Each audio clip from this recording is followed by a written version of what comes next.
Olá, seja bem-vinda ou bem-vindo aqui nesse canal do YouTube. Esse é o primeiro vídeo que eu estou gravando aqui, especialmente para o YouTube, no Projeto Migratórias.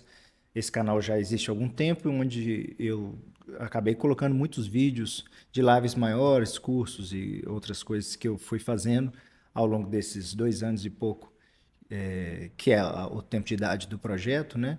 E eu resolvi que eu cansei um pouco do Instagram e queria vir mais para o YouTube, fazer um pouco mais de coisa por aqui. Esse é o primeiro vídeo que eu estou gravando nessa sequência. Cansei do Instagram por alguns motivos, né? Basicamente dois.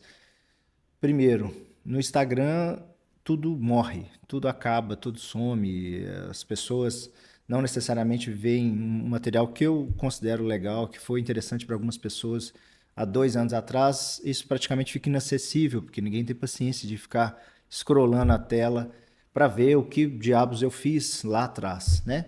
Pelo contrário, as pessoas veem lá os 10 posts últimos e é isso. Isso é um grande problema porque e que me leva ao segundo, assim, de alguma forma no Instagram a gente precisa fazer coisas muito curtas. Os vídeos têm que ser curtos, a plataforma acaba te empurrando para esse lado. Então não dá tempo da gente contextualizar e rever todos os conceitos que precisam para a gente fazer aquele raciocínio. E no final das contas fica muita coisa de fora. Algumas pessoas reconhecem que está ali de fora e não adianta muito eu dizer, eu produzi um vídeo sobre isso lá do ano passado, se quiser pode ver. Aqui no YouTube é muito mais fácil de fazer esses links, eu posso me referir a outros vídeos, então a intenção é essa, né? Sair um pouco dessa lógica exclusiva do Instagram. Não vou sair de lá. Se você está me vendo por aqui, vai lá procurar no Instagram também, migratórias.lucas, é fácil de encontrar o projeto e a gente vai fazendo por aqui e lá e pelo Instagram, tá bom? A intenção desse vídeo é que ele funcione como uma espécie de comece por aqui, para quem está chegando no canal. Então eu vou apresentar de alguma forma o que é o Migratórias aqui e quais são os pressupostos básicos do projeto para que a partir dos quais tudo acontece.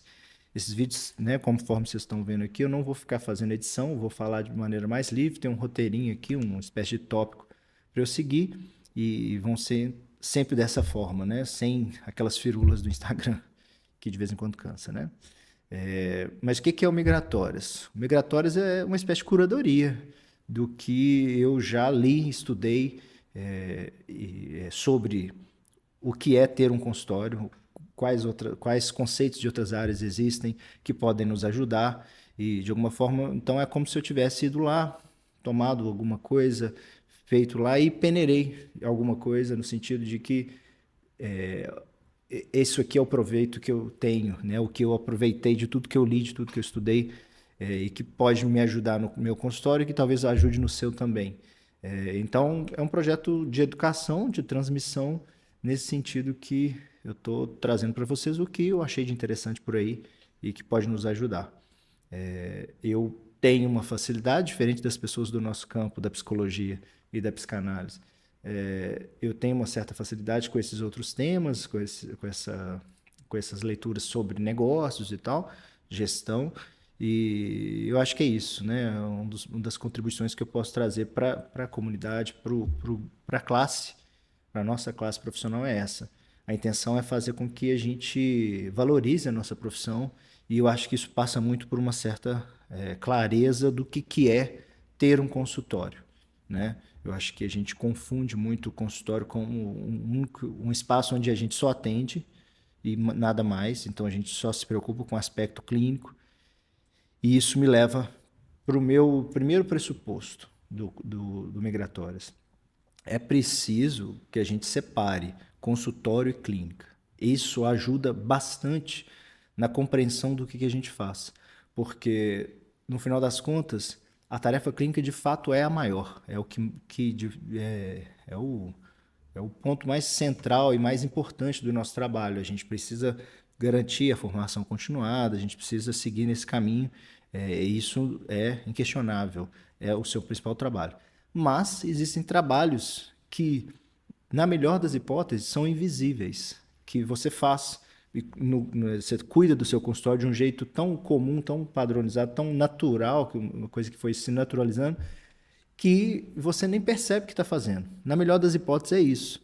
Só que muitas pessoas não fazem alguns trabalhos de cuidado com o consultório porque não foram instruídas, não receberam essa informação por parte da família, ou por parte das instituições de ensino onde ela frequentou.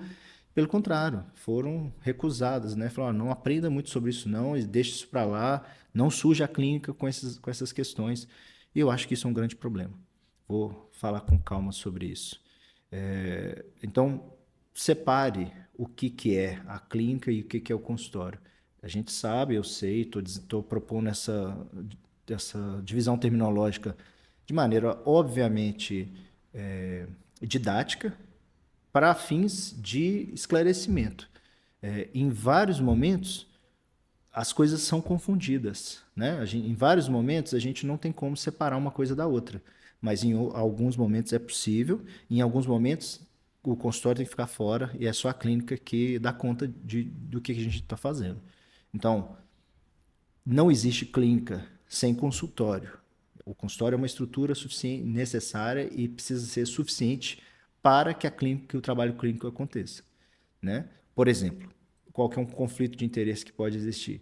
Não é comum, não é possível, não é razoável que alguém vá atender com preocupações grandes na vida pessoal. A pessoa vai atender um paciente novo pensando num boleto que tem que pagar, no aluguel que tem que pagar, em alguma coisa que exige um dispêndio financeiro, está numa situação em que o número de pacientes está muito baixo, precisa melhorar isso para poder viver a própria vida. Nós não estamos aqui de forma alguma defendendo a ideia de que a pessoa precisa ser rica a partir do consultório, precisa ter uma vida razoável. E aí, nesse sentido, a pessoa vai receber esse paciente com essa coisa na cabeça. É claro que isso impacta e atrapalha a tarefa clínica. E isso é um ponto que a gente precisa perceber e reconhecer a gravidade. Assim como, do outro lado, existem conflitos de interesse que podem atrapalhar a sua tarefa clínica. Se você está pensando em ganhar dinheiro cada vez mais e cada vez mais, quando na verdade sua vida financeira pessoal está ok, né? Você não levou isso para a sua terapia, para a sua análise, isso impacta sua escuta clínica, isso é um grande problema. Então aqui a gente vai com muito cuidado, sem considerar que não precisamos pensar nisso, né? Em questões de consultório, questões de grana, a gente vai precisar pensar, mas a gente também tem que ir com prudência, percebendo que pensar demais sobre isso pode ser um grande problema e pode te atrapalhar na sua atividade principal, que é atender. Então, essa é a primeira ideia. Eu sempre vou estar separando clínica e consultório. Em alguns momentos, quando a coisa não é possível de separar 100%, não é muito clara, eu vou fazer a menção e vou, de alguma forma, dizer, olha, aqui o terreno é mais perigoso, né? A minha ideia é essa, sempre estar atento a isso, mas também não deixar de considerar que vale muito fazer essa divisão. Segundo ponto é que essa divisão, ela igual eu estava dizendo mais cedo aí, quando a gente pensa no que é a melhor situação possível, né, do ponto de vista do consultório, a melhor situação necessariamente vai ser você não perceber que você está fazendo esse trabalho, mas que ele esteja sendo bem feito. E por que isso é uma questão que eu estou entendendo como uma questão de pressuposto? Existe desigualdade no nosso campo também. Isso é óbvio. Quem vem de alguma minoria, que não é bem meu caso, mas eu reconheço isso, quem vem de alguma minoria sabe que não é tranquilo, tão fácil, tão igual o caminho que as pessoas têm com os próprios consultórios. Né? É muito mais fácil eu, uma pessoa branca, hétero, homem, ter um consultório, fazer dele uma coisa que funciona muito bem, do que uma mulher vinda de uma classe social vulnerável, né, com vulnerabilidade considerável do ponto de vista financeiro, negra, trans, e todas essas identidades minoritárias, assim, isso não é inegável, isso impacta em muito. E aí, a gente ignora isso. No nossa área, por incrível que pareça, o raciocínio é sempre numa lógica muito meritocrática. Que o consultório de alguém está dando certo, a gente pensa que aquela figura é genial, que ela tem uma capacidade, uma escuta. Não é bem assim, pelo contrário. Muitas vezes o que fez aquele consultório acontecer mais rápido não é nada mais do que questões identitárias e capital social que essa pessoa herdou é, e a forma como as coisas são valorizadas. Capital social é um conceito do Bourdieu que, traduzindo assim, de forma bem simples, bem simplista talvez até, a gente poderia pensar o seguinte: quais são as cartas de apresentação que você tem quando você chega num espaço social?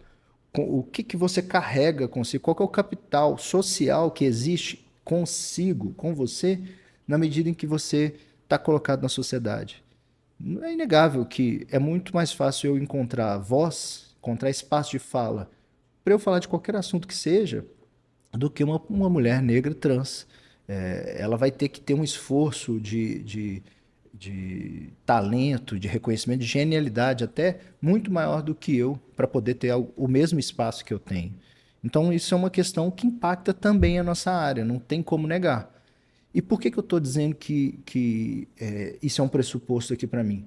Porque considerar e lembrar que isso existe faz com que a gente perceba que alguns consultórios deram certo porque aquelas pessoas já têm de berço alguns contatos, vieram com algumas referências já mais ou menos prontas, e aí o consultório deslancha muito rápido, porque é uma pessoa muito articulada.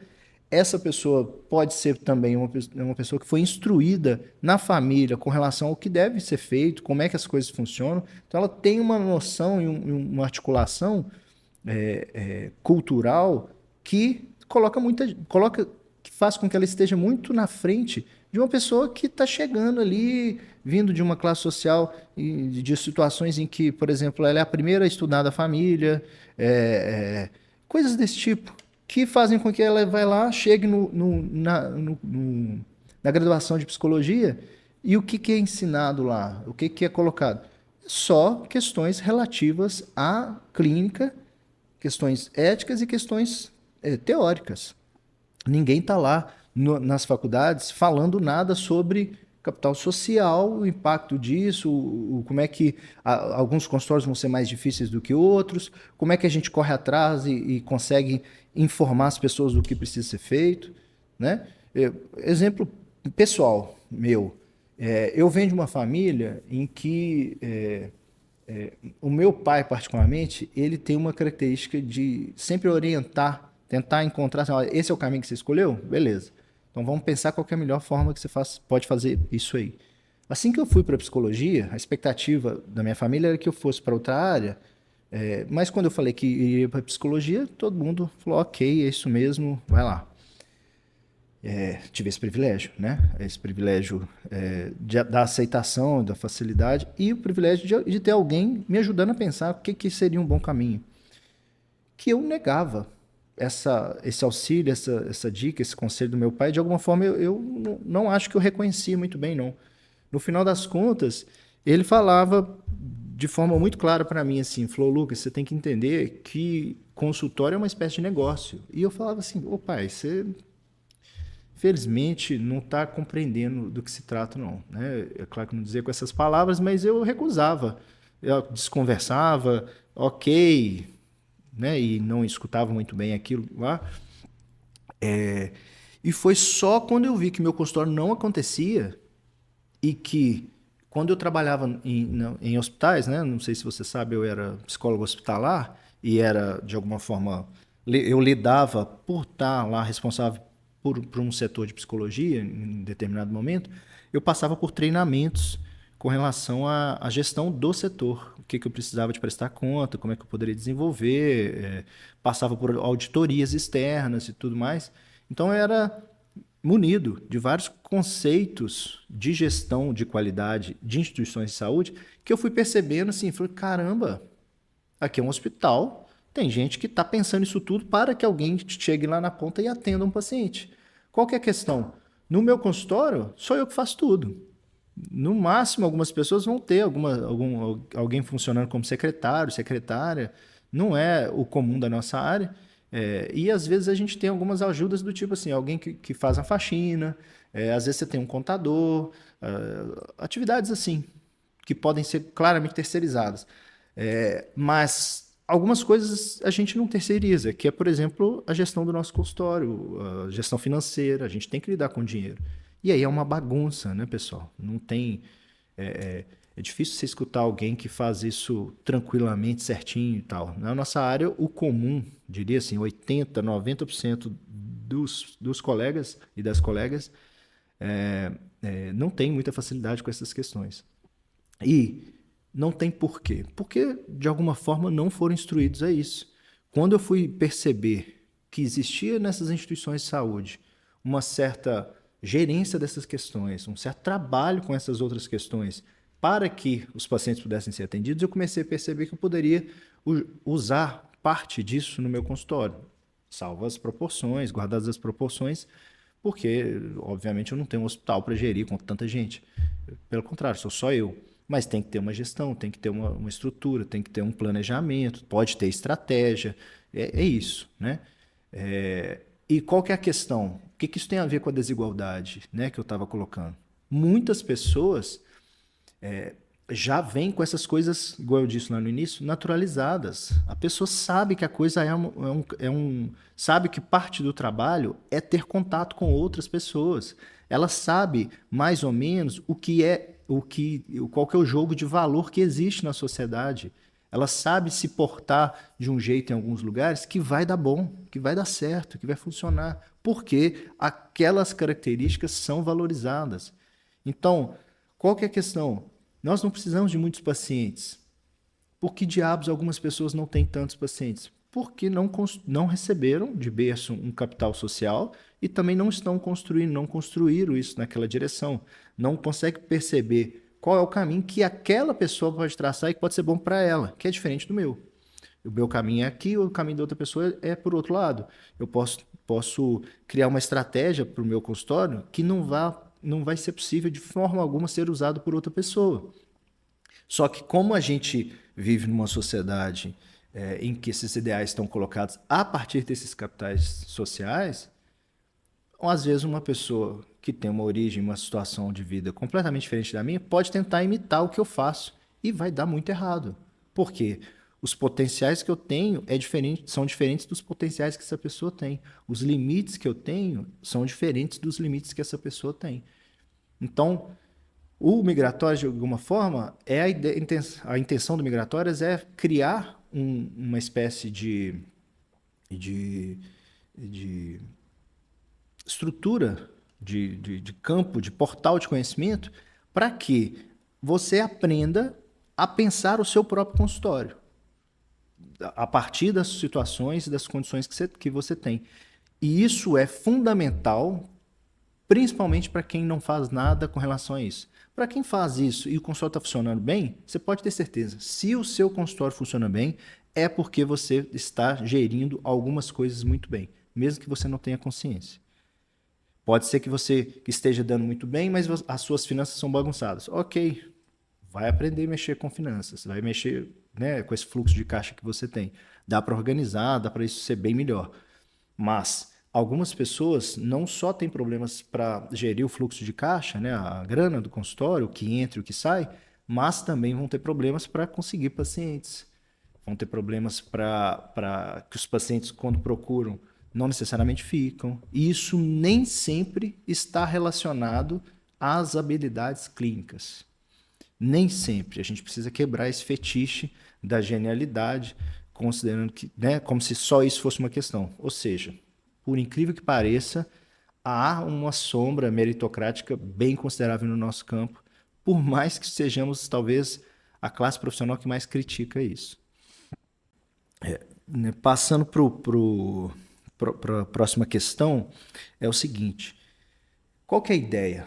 Eu estou claramente propondo que a gente vá beber em outras fontes de conhecimento, em outras coisas, né, outras leituras, outras produções de conceitos e metodologias que não estão dentro do nosso campo. Por isso o conceito do migratórias, né, a palavra. A ideia é que a gente vá beber nessas outras fontes e depois retorne para cá. Ou que as ideias migrem para cá, possam vir para o lado de cá.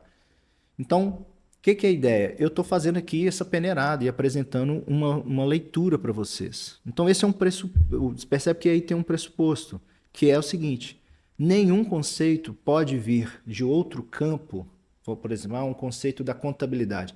Ele não necessariamente poderá ser aplicado no nosso campo sem crítica, sem revalidação.